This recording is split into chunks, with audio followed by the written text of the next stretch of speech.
In this video, I'll show you how to change your region on the Lyft app. There are two simple ways to do this, either by scheduling a ride in a different location or by updating your home address in the app.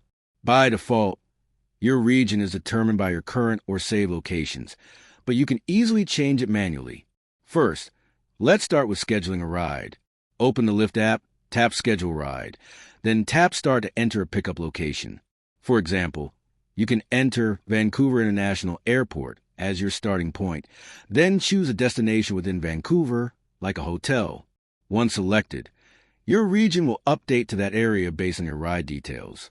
Now, for the second method, changing your home address. Tap the three horizontal lines in the top left corner to open the menu.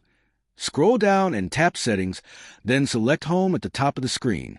If your home is currently set to a place like Manhattan, New York, tap it to edit, enter a new location, e.g., in a different city or region, and tap Done.